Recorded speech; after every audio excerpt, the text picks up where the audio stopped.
Hello नमस्कार friends, मैं संतोष कुमार पटेल और आप देख रहे हैं टेक्नो प्लस सिटी चैनल। आज हम इस चैनल पर फिर लेकर आए हैं प्रेजेंट इंडेफिनिट टेंस का इंट्रोगेटिव निगेटिव सेंटेंस।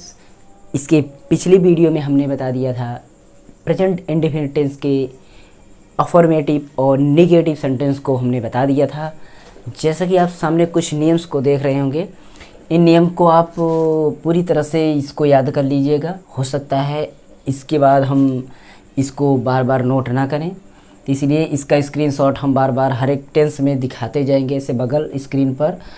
तो ये चीज़ आप आज हम इंट्रोगेटिव सेंटेंस बताएंगे, इंट्रोगेटिव सेंटेंस का रूल बताएंगे। इंट्रोगेटिव सेंटेंस में ये चीज़ आपको इंट्रोगेटिव यानी क्वेश्चन वर्ड जो होते हैं, प्रश्नवाचक शब्द जो होते हैं, उनको ज़रूर याद करने हैं आपको। इसको आप ज़रूर याद कर लीजिएगा। व्हाट माने क्या, वाई माने कि, व्हेन माने कब, वेयर माने कहाँ, हाउ माने कैसे, हु माने कौन। इसको आप ज़रूर याद कर लीजिएगा। और इस कर्ताओं को कैसे याद करना है, यानी इस कर्ता को ही माने वह, सी माने वह लड़की के लिए, और ही माने वह लड़का के लिए, आई माने मैं, वी माने हम, यू माने तुम, दे माने वे। और अपने शब्द कभी वाक्य में आता है, मैं अपना काम करता हूँ, तुम अपने घर जाते हो, तो अपने की अंग्रेजी नहीं होती है, तो अपने के लिए अगर जैसे करता रहता है उसी के हिसाब से लगाया जाता है। तो ही अगर करता है तो हिज लगेगा लड़का के लिए, सी अगर करता है तो लड़की है तो हर लगेगा। दोनों बात है कि सी हो तब लड़की का भाव, इसका मतलब हर लगेगा। तो इसको आप जरूर नोट्स कर लिएगा। और इसमें जो भी हम शब्द शॉर्ट शब्द यूज करेंगे, शॉर्ट फुल फॉर्म उसका आपका यस का मतलब सब्जेक्ट, ओ का मतलब ऑब्जेक्ट, वी का मतलब वर्ब, और एच बी का मतलब helping verb, and Q W का मतलब क्वेश्चन वर्ड, यहाँ पर फार्मूले पर यूज करेंगे। तो क्वेश्चन प्रश्नवाचक शब्द जो होता है, इंट्रोगेटिव वाक्य जो होता है, इंट्रोगेटिव सेंटेंस जो होता है जिसको कहते हैं, इंट्रोगेटिव सेंटेंस में दो प्रकार के सेंटेंस आपके आते हैं। हमेशा कोई भी क्वेश्चन बनेगा दो प्रकार का बनेगा। तो ठीक है, चाहे जैसे कभी कभी क्या होता है कि किसी भी वाक्य को हम बोल रहे हैं तो उसमें क्वेश्चन जो शब्द होते हैं, यानी क्वेश्चन वर्ड जो होते हैं, उसको हम पहले बोल देते हैं, ठीक। और कभी कभी होता है कि क्वेश्चन वर्ड को हम बीच में बोलते हैं। तो इसमें क्या है कि जब वाक्य जो हो क्या से शुरू हो, जब वाक्य क्या से शुरू हो, सेंटेंस आपका चार प्रकार होता है। हमने दो प्रकार किसको पिछली वीडियो में बता दिया है। पिछली वीडियो आप जाकर देख लीजिए, यहाँ पर आई बटन देखिए, यहाँ पर आपको दिखाई दे रहा होगा, ठीक। तो वीडियो देख लीजिए। और सबसे पहली वीडियो जो है जिसमें हमको पूरा चार्ट बना के बताए हैं, वो चार्ट कौन सा है आपको यहाँ पर स्क्रीन पर दिखा देंगे। वो चार्ट कौन सा है, इस चार्ट को आप पूरी तरह से तैयार कर लीजिएगा, नहीं तो नीचे डिस्क्रिप्शन में आपको चार्ट और नियम मिल जाएंगे, वहाँ डाउनलोड करके पढ़ लीजिए। पूरा नियम, आप पूरे टेंस का नियम उसमें है। तो नकारात्मक तक बताए थे, आज हम इंट्रोगेटिव बताने चल रहे हैं। इंट्रोगेटिव में आपका ये फार्मूला क्या से शुरू होने वाला, क्या से शुरू होने वाले को मतलब है, इसका एग्जाम्पल हम बता रहे हैं, ठीक। एग्जाम्पल्स नंबर 1, क्या से बोले, प्रश्नवाचक वाक्य हो और क्या से शुरू हो। क्या मैं खाना खाता हूँ, या क्या मैं पानी पीता हूँ, इस तरह से कोई भी। क्या मैं स्कूल जाता हूँ, ठीक, मैं लिख देता हूँ, क्या मैं स्कूल जाता हूँ, ठीक।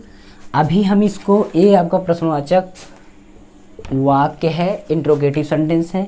क्या को अगर हम मिटा देते हैं, क्या को हम मिटा देते हैं तो मैं स्कूल जाता हूँ, मैं स्कूल जाता हूँ, यह हो गया आपका अफर्मेटिव सेंटेंस। अफर्मेटिव सेंटेंस को कहते हैं जिसमें आपका न तो निगेटिव न तो इंट्रोगेटिव। निगेटिव अगर होगा तो नहीं शब्द हिंदी में आया रहेगा, इंग्लिश में नॉट आया रहेगा, तो निगेटिव आप पहचान सकते हैं, ठीक।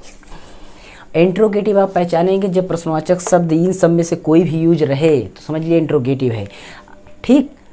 अगर दोनों शब्द यूज रहे, नहीं भी इंट्रोगेटिव भी, ये मतलब शब्द भी यूज रहे तो इंट्रोगेटिव निगेटिव, यानी कुछ भी अगर न रहे, न तो नहीं न तो प्रश्नवाचक शब्द का यूज रहे, तो समझ लीजिए अफर्मेटिव। इसमें देखिए कोई प्रश्नवाचक शब्द भी नहीं है, न तो इसमें नहीं है, तो ये आपका अफर्मेटिव है। अगर इसमें मैं स्कूल नहीं जाता हूँ इस तरह से लिख उठे तो आपका निगेटिव सेंटेंस हो जाता है, ठीक। इसको हम रिवीजन करके इसका हिंदी बना के बताते हैं। पहले अफर्मेटिव क्या होगा, पहले मैं का अंग्रेजी आई होता है, आप आई लिख दीजिए।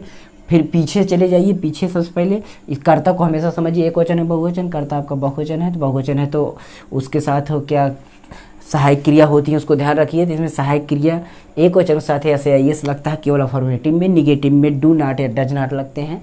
तो उसको आप पिछली वीडियो में देख लीजिएगा। तो इसमें आपका निगेटिव तो नहीं है, तो जाता हूँ को गो हो जाएगा। उसके बाद टू, क्योंकि विद्यालय की तरफ बच्चे जाते हैं तो उसको टू लगेगा। किसी और के लिए या किसी अपने निश्चित उद्देश्य के लिए जा रहा है तो टू लगना है। तो I go to school, I go to school, ये तो है, इसमें चिन्ह नहीं रहेगा, लेकिन अगर क्या नहीं लिखेंगे तो ठीक है, फुल स्टॉप रहेगा यानी पूर्ण विराम रहेगा। ये था। निगेटिव होता तो मैं स्कूल नहीं जाता हूँ, यहाँ पर नहीं हो जाता, तो मैं लिख देता यहाँ पर आई बहुवचन है, बहुवचन के साथ है डू नॉट लगता है, बहुवचन के साथ है डू, एक वचन के साथ है डज, नॉट ड्रॉप करना ही के लिए तो डू नॉट हो जाएगा। क्या हो जाएगा? Do not. ठीक। अब हम निगेटिव से इंट्रोगेटिव पर आते हैं, जो अब हमारा असली है, इस जो आज हम करने जा रहे हैं। क्या से शुरू होने वाले वाक्य हो तो सबसे पहले हेल्पिंग वर्ब रखते हैं। हेल्पिंग वर्ब इसमें डू डज था, हेल्पिंग वर्ब आपका डू डज है, हेल्पिंग वर्ब आपका डू और डज है। ठीक, ये याद रखिएगा। हेल्पिंग वर्ब आपका क्या है? डू और डज है।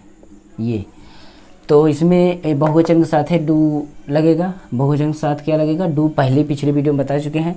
तो बहुवचन से डू, तो इस डू को आगे रख देंगे, इस डू को आगे रख देंगे, बस यही का, इसको डू को आगे रख दीजिए। उसके बाद यानी कि डू को सबसे सहायक क्रिया को आपको सबसे पहले लिखना है, उसके बाद जो भी नियम है उसी तरह करना है, केवल उसी तरह।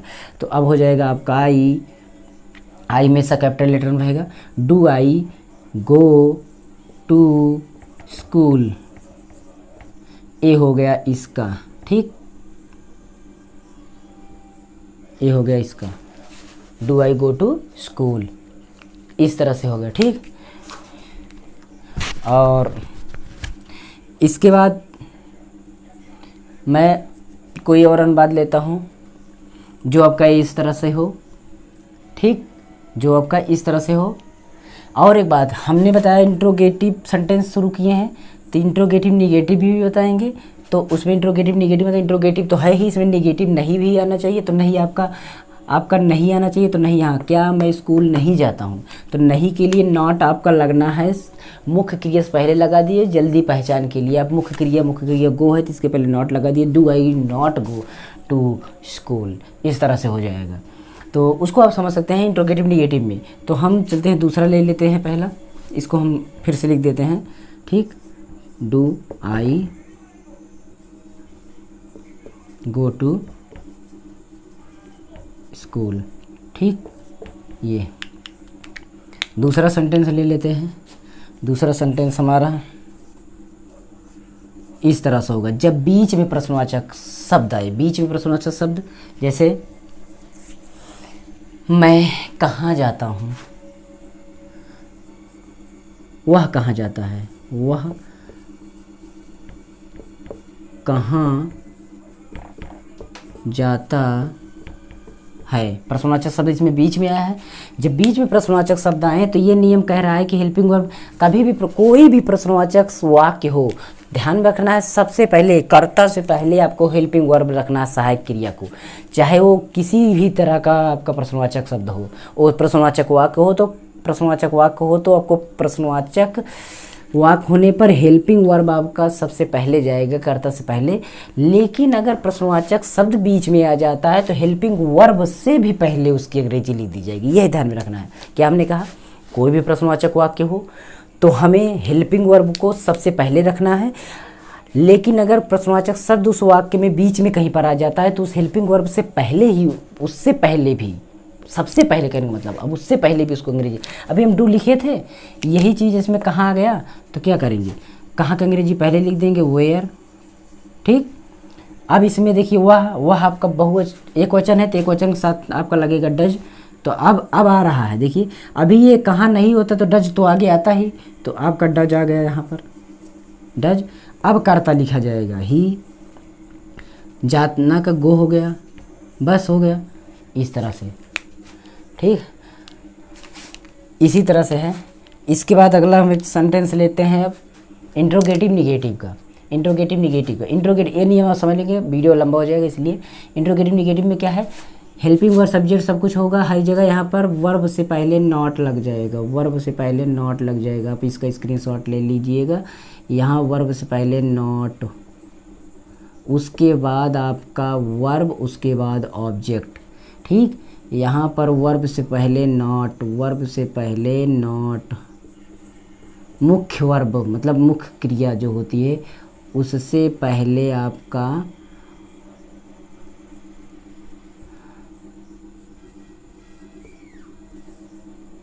ये बन गया आपका interrogative negative sentence. Interrogative negative sentence. ठीक, ये आपका इसका कुछ रूल्स हो गए। ठीक, गर्मी थोड़ा ज़्यादा है तो इसमें कि हम कुछ ट्रांसलेशन करते हैं। तीसरा नंबर आप ध्यान रखिएगा। पहले हम करेंगे क्या से शुरू होने वाले वाक्य में निगेटिव भी है, नहीं भी अब आना चाहिए। क्या तुम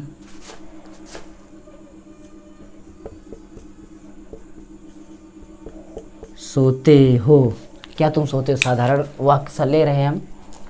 क्या से शुरू होने वाले वाक्य हैं। जब क्या से शुरू वाक्य हो तो हमें क्या सोते हो नहीं निगेटिव भी बनाना है ना, इसको पहले मिटा दीजिए, नहीं बनाना है, निगेटिव बनाना है।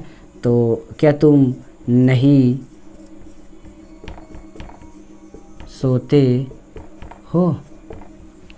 अब तो इसका आपका क्या बनेगा कि प्रश्नवाचक शब्द कभी भी है तो हेल्पिंग वर्ब सबसे पहले रखी जाएगी, लेकिन क्या से शुरू होए तो उसकी अंग्रेजी नहीं लिखी जाएगी। क्या की अंग्रेजी नहीं लिखी जाएगी, याद रखना।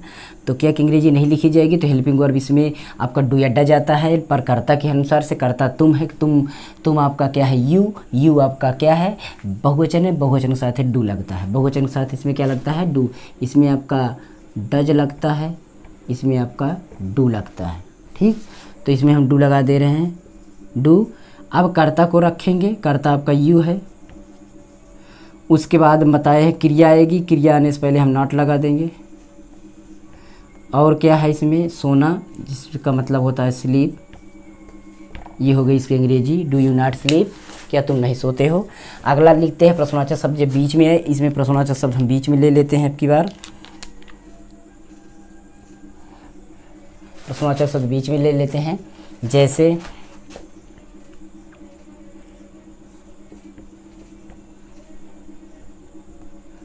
सोहन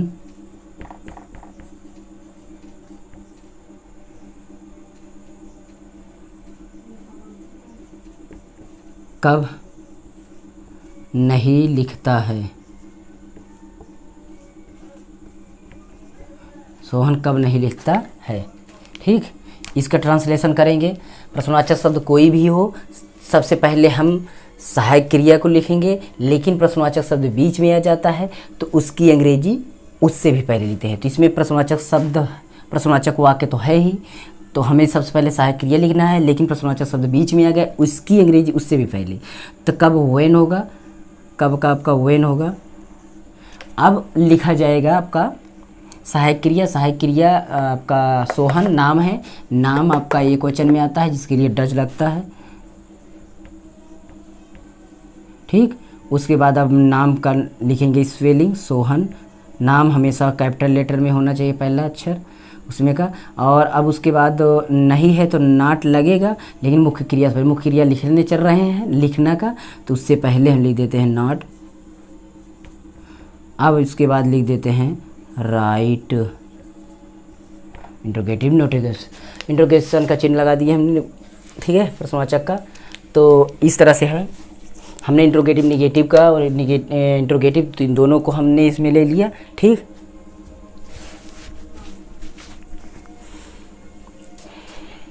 तो यही था इतना ही वीडियो में। ये हम प्रेजेंट इंडेफिनिट टेंस को पूरा ख़त्म कर दिए हैं, केवल इसमें ट्रांसलेशन आपका एग्जाम्पल बचता है, एग्जाम्पल आपका और हम बता देंगे। पहले पूरे ट्रांसलेशन को कवर कर लेंगे धीरे धीरे करके। पिछली वीडियो आप जाके देख लीजिए, पहली वीडियो में हम केवल रूल्स बताए हैं, पहचान बताए हैं, सभी टेंसों को कैसे वो चार्ट बनाए हुए, वो चार्ट आपको यहाँ पर मिल जाएगा। और सेकंड वीडियो आपको आई बटन पर देखते रहिएगा, इस सेकंड पार्ट मिल जाएगा, डिस्क्रिप्शन चेक करिए वहाँ पर मिल जाएगा। और ये आपका थर्ड पार्ट है टेंस का, इसको आप देख ही रहे हैं। इसके बाद फोर्थ पार्ट आएगा आपका प्रेजेंट कॉन्टिन्यूस टेंस, जिसमें हम 2 सेंटेंस को क्या चारों सेंटेंस लेकर इकट्ठा चलेंगे अब, ठीक है। बहुत जल्द ही ख़त्म कर देंगे हम प्रेजेंट टेंस। तो आप पूरा टेंस पढ़ने के लिए और ग्रामर पूरा इंग्लिश पढ़ने के लिए हमारे चैनल पर जुड़ सकते हैं। और साइंस की वीडियो हमने डाल दी है, सेल, ठीक, सेल का वीडियो हमने डाल दिया है। सेल जाकर देखिए कोशिका क्या होती है। अगर आप कोशिका पढ़ लेंगे समझेंगे कोशिका क्या होती है। मनुष्य में कोशिकाएं बिना पूरा शरीर कोशिकाओं से मिलकर बना है, कैसे समझेंगे क्या चीज़ है कोशिका, वो वीडियो जाकर आप देखिए, नहीं तो यहाँ पर बगल मिल जाएगा आपको एंड स्क्रीन पर सेल क्या है, ठीक है। चलिए वीडियो को इतना ही, अगली वीडियो फिर मिलेगा, तब तक संतोष कुमार को दीजिए और बने टेक्नो प्लस सब्सक्राइब प्लीज़, और सपोर्ट कमेंट जरूर कीजिए। ओके, नमस्कार, जय हिंद।